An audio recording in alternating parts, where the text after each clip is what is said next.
Muy buenas acuaconfidentes, hoy os traigo otro capítulo más. En este caso vamos a hablar sobre el Microphis brachyurus, de la familia de los signátidos y son los conocidos como peces pipa de agua dulce, pez pipa de cola corta o pez aguja de agua dulce. Fue descubierto por Blecker en 1853. La distribución geográfica de este maravilloso ejemplar, de este maravilloso pez, es bastante extensa. Se encuentra en Asia, en América, en Centroamérica y incluso lo podemos encontrar en Oceanía, desde las islas perdidas del Pacífico, Samoa, las Fiji, la Polinesia, podemos encontrar en el Golfo de México, podemos encontrarlo en Florida, en Estados Unidos, podemos encontrarlo en todo lo que sería el Caribe, todo lo que son Puerto Rico, también en las islas de Jamaica. Realmente la distribución es muy amplia. Islas pequeñas como Tonga, San Vicente y las Granadinas, las Islas Salomón, en Sri Lanka, en China, es en Japón, en una distribución con muchos parámetros diferentes. Se suele encontrar en ríos tranquilos, estuarios tranquilos, sin mucha corriente, puertos, riachuelos, lagunas, manglares, incluso también lo encontramos en arroyos. La temperatura debería estar de entre 22 a 29 grados, es muy extensa, depende del biótopo.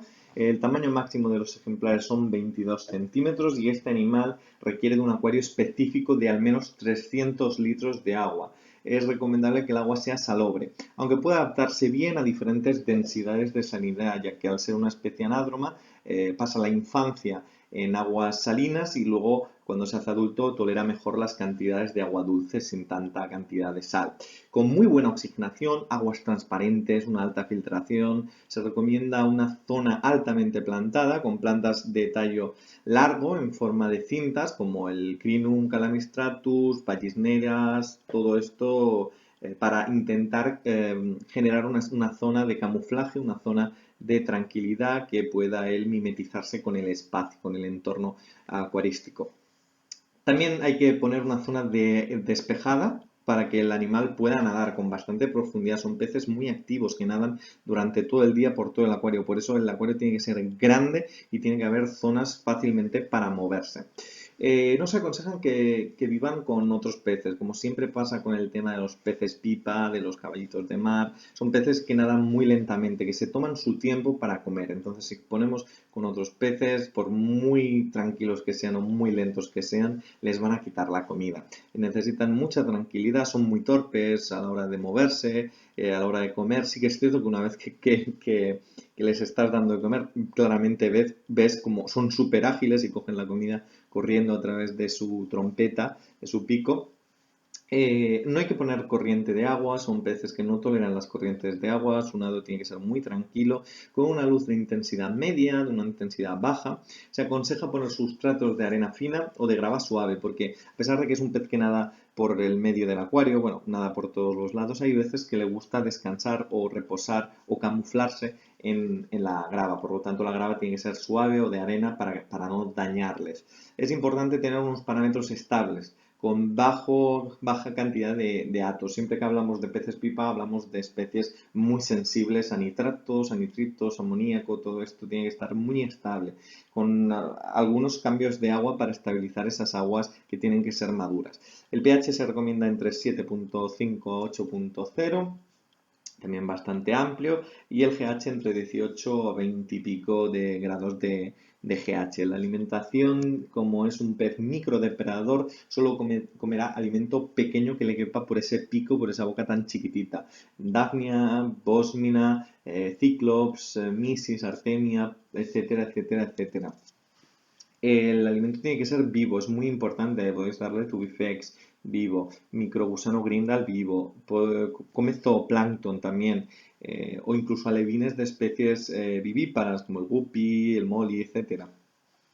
Es un pez que al no tener el tracto intestinal como la mayoría de peces pipa, come muchísima cantidad de alimento, por lo tanto hay que darle una alta cantidad de alimento vivo y con muy buena calidad. Con el tiempo se puede intentar adaptar a la comida congelada, especialmente a la artemia, pero no es lo normal y requiere su tiempo y su técnica para adaptarlos a la comida congelada. No comerá nada que caiga en el suelo, por lo tanto hay que intentar que se mantenga el alimento el máximo de tiempo en suspensión en el agua.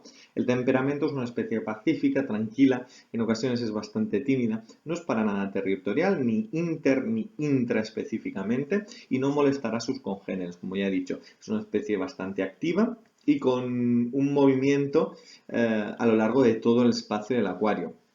Por eso es bueno que también se ponga con varios ejemplares, porque tiene un carácter bastante social intraespecíficamente. ¿Puede vivir con otras especies pacíficas? Sí puede vivir con gobios, guramis, coridoras, etcétera. Pero yo personalmente creo que no es lo recomendable. No es lo recomendable porque la alimentación les quitarán la alimentación y porque en realidad este pez necesita grupos de su misma especie, tranquilamente nadar por todo el espacio sin ningún pez que le moleste, que le entorpezca, que las corredoras, por ejemplo, van por el suelo, son bastante movidas y cuando él reposa en el suelo les suelen molestar. Por lo tanto, no es recomendable poner ninguna especie con estos peces.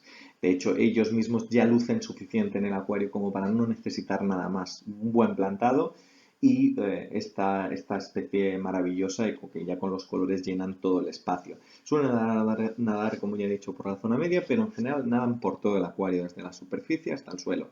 La longevidad es como la gran mayoría de peces pipa, no suelen vivir mucho, entre 3 a 5 años. La experiencia acuarística es avanzada, es un pez complejo de cuidar y bastante delicado. Si no tenéis experiencia con signátidos, habría que ir con cuidado si os animáis con esta especie. El dimorfismo sexual, las hembras son más pequeñas que los machos y los machos, como tienen que incubar posteriormente y fecundar los huevos, tienen una especie de, en la parte ventral, unos pequeños pliegues, que es una bolsa que luego ellos llenan con los huevos. Eh, y por lo demás, decir que se encuentran a veces en tiendas, aunque no es muy común, y el precio suele estar entre los 16 a los 25 euros, pero realmente es un pez que vale la pena pagar esos precios porque realmente es muy, muy original.